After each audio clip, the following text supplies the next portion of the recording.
À 8h14, mon téléphone s'est allumé avec un message qui a mis fin à mon enfance en une seule phrase. Nous avons changé toutes les serrures de la porte d'entrée ainsi que le code du portail. Nous ne te faisons plus confiance. Aucune dispute. Aucune explication. Juste une expulsion par message de la femme qui m'avait autrefois appelé sa plus grande bénédiction. Je suis restée à fixer l'écran jusqu'à ce que ma main cesse de trembler. Puis j'ai répondu. Bien noté. C'était sec. Presque élégant. Mais elle avait oublié un détail. Avant de vous raconter ce qui s'est passé ce matin-là, dites-moi d'où vous m'écoutez. Que je sache que je ne suis pas la seule à avoir été rayée de la carte par son propre sang. J'ai longtemps cru que l'amour se mesurait à ce qu'on donnait. Au nombre de problèmes réglés avant même qu'on vous les demande. Dans ma famille, ce genre d'amour payait l'électricité, les mensualités du crédit immobilier et achetait surtout le silence. Je m'appelle Tiffaine Robinette. J'ai 31 ans. Je suis gestionnaire financière à Lyon. Et pendant 4 ans, j'ai versé près de 4 800 € par mois pour une maison dans laquelle je ne vivais même pas. Chaque facture, chaque réparation, chaque petit service temporaire portait mon nom. Maman appelait ça l'entraide familiale. Papa disait que c'était faire ce qu'il faut. Moi, j'appelais ça survivre. Ma mère, Elisabeth, avait ce talent rare, transformer la culpabilité en monnaie d'échange. Chaque phrase était polie, mais toujours accompagnée d'un prix. Tu sais, ma chérie, le toit fuit encore. C'est dur de voir ton père essayer de réparer ça tout seul. Traduction, envoie de l'argent. Ma sœur, Lise, 34 ans, maîtrisait l'impuissance comme si c'était une discipline olympique. 2 enfants, des urgences sans fin, et un ton qui faisait passer le moindre refus pour de la cruauté. Et mon père, Robert, 62 ans. Le médiateur. Celui qui maintenait la paix, en gardant le silence. Il ne m'a jamais défendu. Jamais arrêté. Un jour, j'ai découvert une demande de crédit suspecte à mon nom. Il a haussé les épaules. Un bug informatique. J'ai voulu le croire. Je me répétais que j'aidais. Que c'était ce que faisait une bonne fille. J'avais 27 ans quand j'ai signé le prêt immobilier avec eux. Assez naïve pour croire que l'amour signifiait intervenir. La famille, c'est la confiance, disait maman. Alors j'ai payé le crédit. La taxe foncière. L'assurance. Même l'abonnement Internet pour que papa puisse regarder le sport en ligne. Quand la voiture de Lise est tombée en panne, j'ai payé les réparations pour la sécurité des enfants. Quand son compte est passé dans le rouge, j'ai viré l'argent avant même qu'elle n'ait à demander. Je tenais des tableaux de suivi pour chaque paiement. Je les notais comme provisoires. Ce mot me rassurait. Comme si je pouvais arrêter quand je le voulais. Mais le provisoire s'étire facilement quand personne d'autre ne fait le moindre effort. La maison est devenue la leur. La dette est restée la mienne. Et malgré tout, je m'accrochais à l'idée que l'effort pouvait acheter l'affection. Chaque fois que maman disait « C'est toi qui maintiens cette famille à flot », je confondais ça avec de l'amour. Chaque fois qu'elle remerciait Lise publiquement pour ses sacrifices, j'avalais l'amertume. Ce n'est que bien plus tard que j'ai compris, chez nous, la confiance ne signifiait pas sécurité. Elle signifiait silence. Assise dans mon appartement silencieux, face à son message, j'ai enfin compris ce qu'elle m'avait vraiment appris. Dans son langage, la famille n'était pas une question d'appartenance. C'était une question de qui paie. Tout a commencé par une publication sur un réseau social. J'attendais dans ma voiture devant un supermarché quand l'algorithme me l'a servi comme une gifle. Mes parents et Lise posaient devant le porche de la maison que je finançais. Légende. Tellement fière de notre fille qui a construit un foyer que nous pouvons tous partager. Ma mère tenait un petit panneau en bois. Douce maison. Un cadeau de Lise. J'ai relu la légende 5 fois, attendant de voir mon nom apparaître quelque part. Il n'est jamais venu. Les commentaires affluaient. Elle est incroyable. Vous avez élevé une fille formidable, Lise. Le pilier de la famille. Je suis restée immobile, une main sur le volant, comme si bouger risquait de briser la seule illusion qui me tenait debout. Entre les émojis et les compliments, j'ai compris qu'il ne m'effaçait pas seulement. Il réécrivait toute l'histoire. 2 jours plus tard, mon téléphone a sonné. Une voix enjouée de la banque. Bonjour, Madame Robinette. Nous appelons pour confirmer une demande de modification du contact principal pour votre crédit immobilier. Mon estomac s'est noué. Au nom de qui? Une Madame Lise Caron. Les documents sont en cours de vérification. J'ai raccroché sans répondre. Le stylo a glissé de mes doigts, traçant une ligne d'encre sur ma paume. Le soir même, j'ai vérifié mon compte. 2400 € envolés. Un virement vers une ancienne carte d'urgence que j'avais partagée avec Lise. Je lui ai écrit. Tu as encore utilisé ma carte? 10 minutes plus tard. N'en fais pas toute une histoire, Tiff. Les enfants avaient besoin de chaussures. Un autre message. Maman. Ma chérie, Lise traverse une période difficile. On ne va pas déclencher une guerre pour quelques euros. Quelques euros. Je suis restée à fixer ces mots jusqu'à ce qu'ils deviennent flous. Ce n'était jamais une question d'argent. C'était ce que ça révélait. Quand Lise avait besoin d'aide, c'était urgent. Quand j'avais besoin d'équité, c'était dérangeant. Cette même nuit, mon téléphone a vibré de nouveau. Le groupe familial. Il l'avait renommé cercle familial. Quelqu'un avait envoyé une image, un homme tendant son portefeuille, légendé sponsor officiel. Un cousin m'a identifié. Papa a répondu. Il faut garder la donatrice de bonne humeur. J'ai quitté la conversation. Ils m'ont rajouté avec des émojis de fête. Je suis reparti. Cette fois, je les ai tous bloqués. Le week-end suivant, je suis allé à la maison pour tondre la pelouse. Continuer à payer le jardinier n'avait plus de sens. Maman disait toujours que l'air sentait lourdement l'herbe fraîchement coupée. Je me suis arrêtée pour boire un verre d'eau. Des voix filtraient par la fenêtre ouverte de la cuisine. Celle de ma mère, basse et satisfaite. Celle de Lise, claire et moqueuse. Tu as vu sa tête quand tante Karine a parlé de l'acte de propriété? Lise a éclaté de rire. Puis la voix de maman, douce, presque euphorique. C'est presque réglé. Dès que les papiers sont validés, elle ne pourra plus rien dire. C'est elle qui a mis son nom sur le prêt. Son problème maintenant. Lise a ricané. Elle a toujours été une invitée avec un portefeuille. Puis le coup final de maman. Elle ne fait plus partie de la famille. C'est juste une mécène. Je n'ai pas bougé. La bouteille d'eau a glissé de ma main, est tombée dans l'herbe, a roulé vers la tondeuse. Je ne l'ai même pas ramassée. Je me sentais creuse. Comme si on m'avait vidée, en laissant l'enveloppe debout. On croit que la colère brûle. La mienne était glaciale.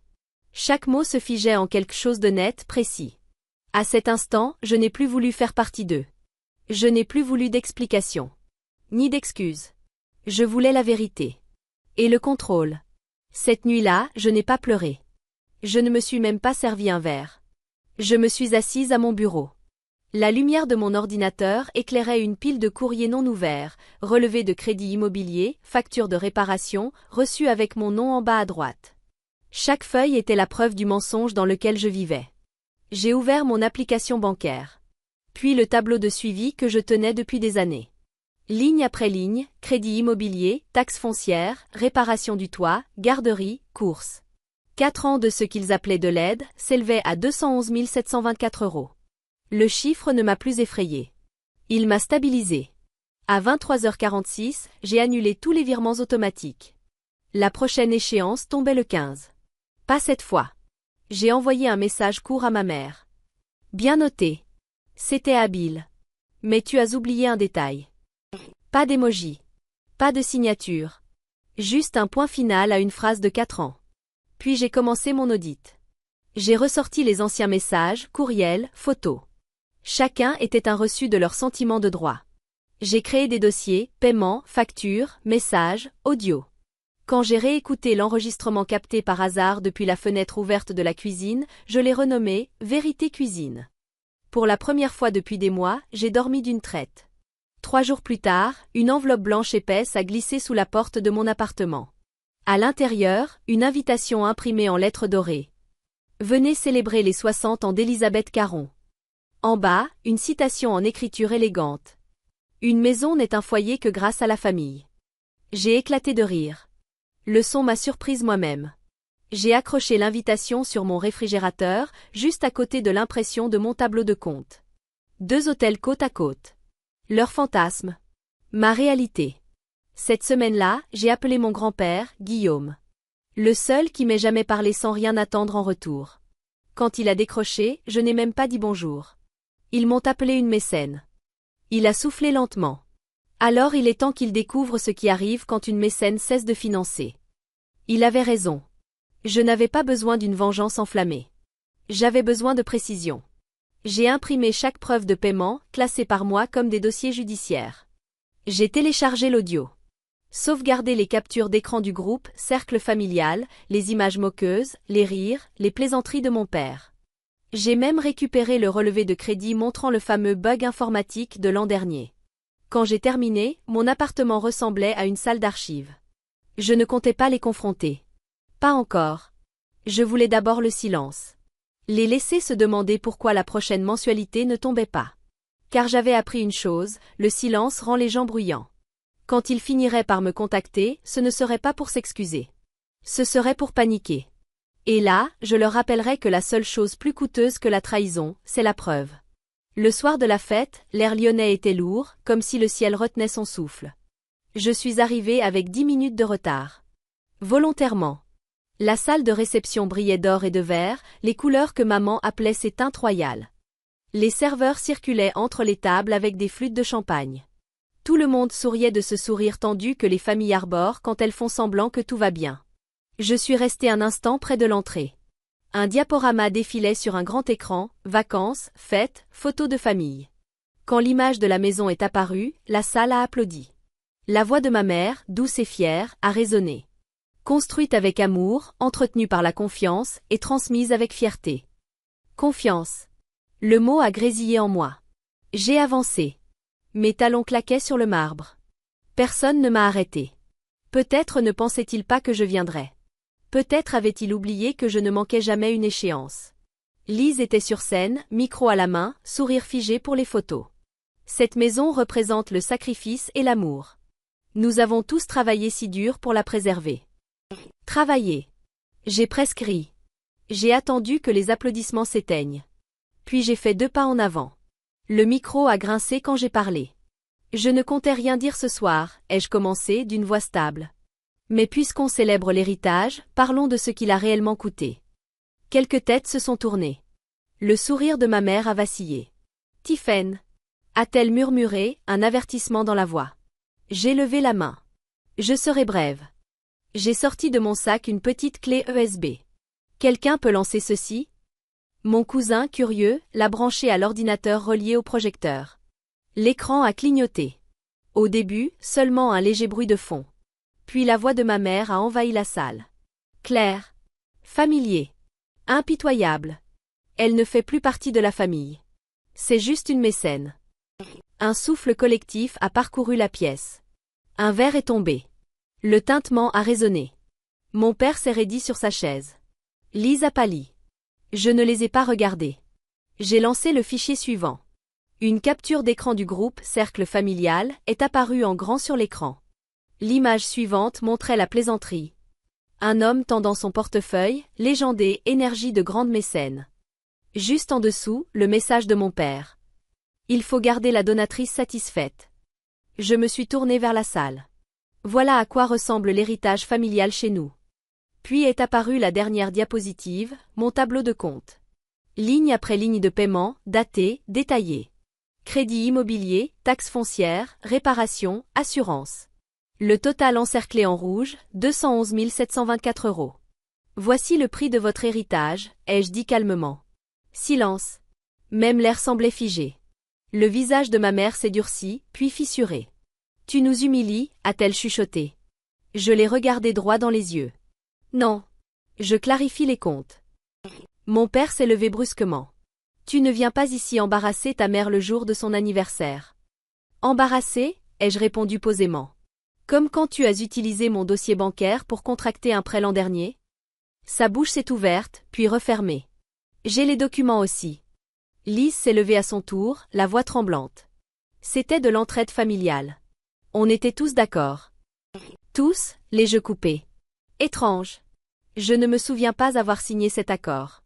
J'étais trop occupée à payer vos factures. Un murmure a traversé la salle. Les regards passaient de l'écran au visage. Ma mère a saisi le micro, la main tremblante. Les familles se soutiennent. C'est ça l'amour. Je me suis avancée d'un pas. Non, maman. Les familles se remercient. L'amour ne s'accompagne pas de factures. Silence total. L'écran était figé sur l'image de la maison, le porche baigné de lumière, le petit panneau douce maison oscillant doucement. Je l'ai regardée. Pour la première fois, elle m'a semblé minuscule comparée à tout ce que j'avais sacrifié pour elle. Puis, du fond de la salle, une voix familière a brisé le silence. Ça suffit.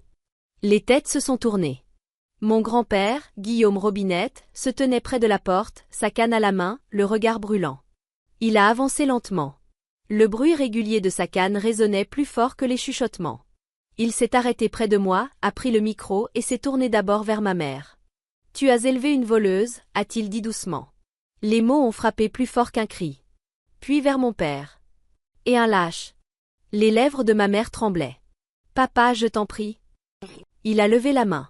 J'ai assez entendu d'excuses. Puis il s'est tourné vers moi. « Tiphaine, j'ai lu ton message. Tu as eu raison de tenir bon. » La salle retenait son souffle. La semaine dernière, j'ai modifié le testament. Le nom de Lise a été retiré. La maison et les comptes familiaux te reviennent désormais. La mâchoire de Lise s'est décrochée. Tu ne peux pas faire ça. Il ne l'a même pas regardé. L'héritage n'est pas un droit de naissance. C'est un comportement répété. Et vous n'avez répété que la cupidité. La salle a explosé, à moitié en chuchotement, à moitié en stupeur. Le visage de ma mère est devenu pâle, puis rouge, puis à nouveau livide. Elle semblait vouloir hurler, mais aucun son ne sortait. J'ai repris le micro. Vous avez changé les serrures, ai-je dit en reprenant son message. Mais moi j'ai changé les clés. J'ai déposé la pile de factures sur la table des cadeaux, à côté des paquets emballés. Puis je me suis dirigé vers la sortie. Personne ne m'a retenu. Personne n'a prononcé mon nom. Les portes se sont refermées derrière moi avec un léger déclic, un son qui ressemblait plus à la liberté qu'à une faim. Dehors, l'air nocturne était frais. Les lumières de Lyon scintillaient au loin, se reflétant dans le fleuve comme des fragments de quelque chose enfin brisé, et enfin à moi. J'ai resserré ma veste et expiré. Pour la première fois depuis des années, je ne devais plus rien à personne. 72 heures plus tard, une notification est apparue. Virement reçu. 211 724 €. Aucun nom d'expéditeur. Aucune excuse. Juste des chiffres. Net. Froid. Définitif. Je les ai regardés un moment.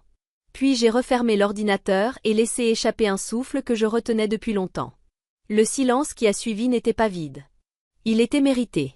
Ce matin-là, j'ai préparé du thé au lieu du café. Pas d'alarme. Pas d'appel. Pas de message demandant un petit coup de pouce. Pour une fois, le monde semblait équilibré. J'ai répondu à leur avocat par une seule phrase.